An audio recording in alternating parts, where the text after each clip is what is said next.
Kano kammwe abakyala abagamba nti senga nze simalangako, senga nze siwoomerwa mukira gwa musajja, njagala onkolere recipe eno bulungi nnyo nga bangenda ogikwetsa home remedy. Njagala ogigoberere obikole nga bwe nkugambye, okomewo ombuulire wano oba munnange koolwo tewawuliddewo njawulo. Ekisookera ddala kye mulina okumanya mmwe abakyala, abasajja bo obuzibu bwabwe nti maanyi ga kisajja omukira gulebera, gugaana okuyima, amala mangu, byebyo.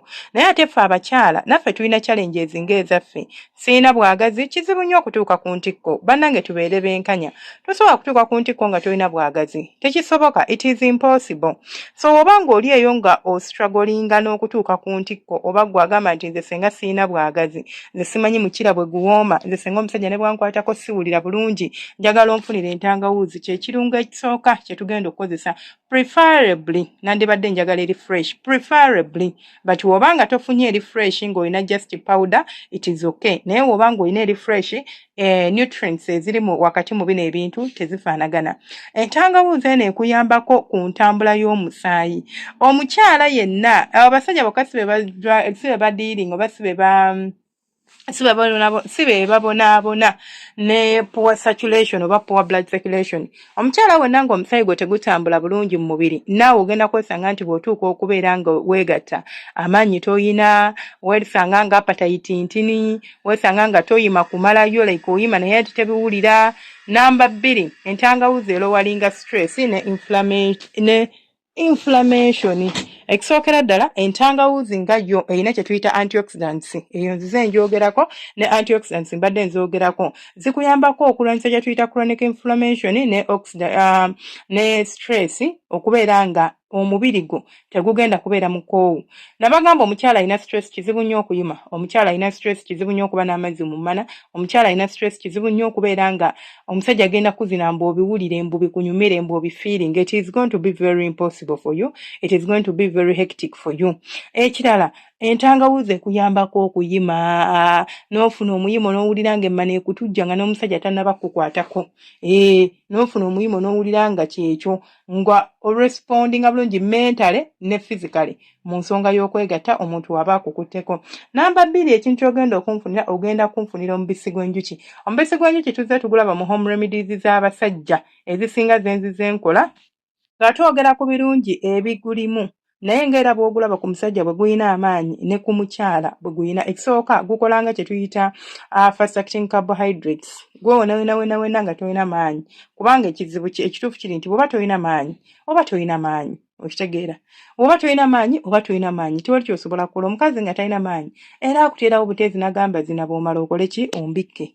Nga bw'otegeera nti olunaku lusobola okuwuuba n'obeera ng'okooye ozunzoze eno zeeri, wena mu butuufu ng'owulira tolina appetite, ogenda otuuka ewaka oba omusajja okukwatako nga toyagala. Naye akabisi k'enjuki kano oba okatabuddemu entangawuuzi yaffe bulungi nnyo, munnange omusajja agenda okukwatako ng'omubiri gwonna guwulikika nga oguli fresh, ng'omuntu eyakazuukuka okuva mu tulo, fatiigi nedda, kwegamba ng'olikkiriya bulungi nnyo. Lwaki? Ekisooka gulimu glucose.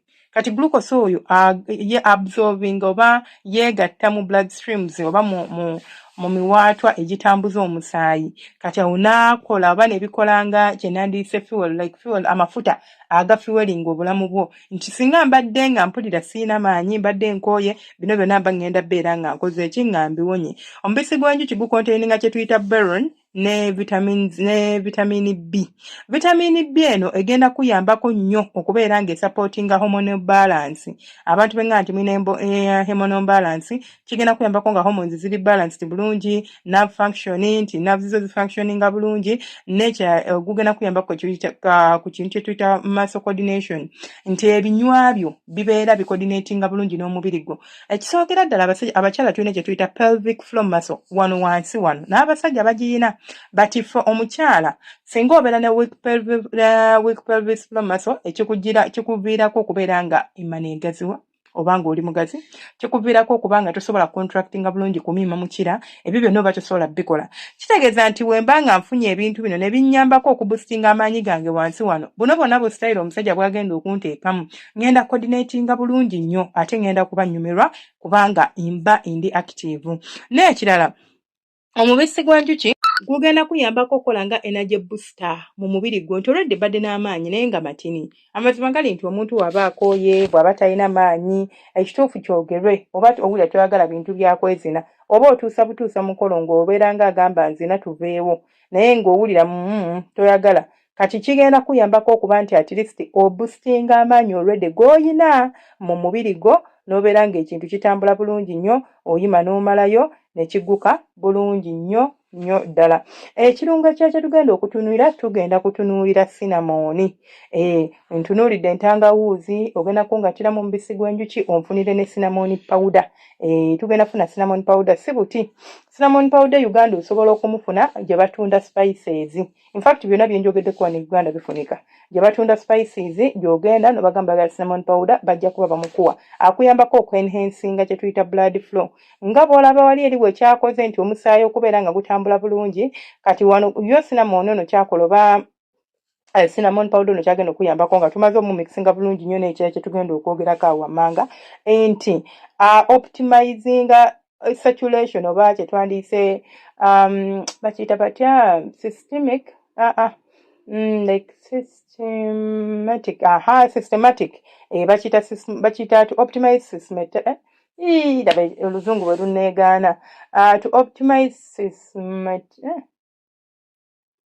systematic I think it's systematic circulation simanyi oba nkyogedde bulungi ne baseline kubanga ekisookera ddala omubiri gwo okurespondinga nga bakukutteko okurespondinga nga bakuzina n'obeera nga gubeera active kikuyambako okuproducinga fluids wansi okubeera nga emana tekala kati omubiri gwo bw'oyagala gurespondinge ogenda kwetaaga ebirungo bino nti ebirungo bino bikuyambako okubeera nti bibalance ngoba bi enhancinga omutambula y'omusaayi n'obeera ng'osobola okubeera ng'oyima bulungi nnyo. Namba 2 cinnamon naye agenda tuyambako ku hormone imbalance ne psychoregulation tuobeera otuuse wali eri mu nsonga z'okubeera nga omuntu bw'oba otuuse mu nsonga z'okubeera ng'osamula oba ng'otuuse mu nsonga z'okubeera ng'oyima hormones zo simbi okitegeera nti kubanga buli bwe mbeera nga hormones zange zidropping oba nga ziri imbalanced ngenda kwesanga nga munange siina bulungi maanyi oba ngenda kwesanga nga sisobola kubeera nga nnyumirwa okwezina mu nsonga eyo.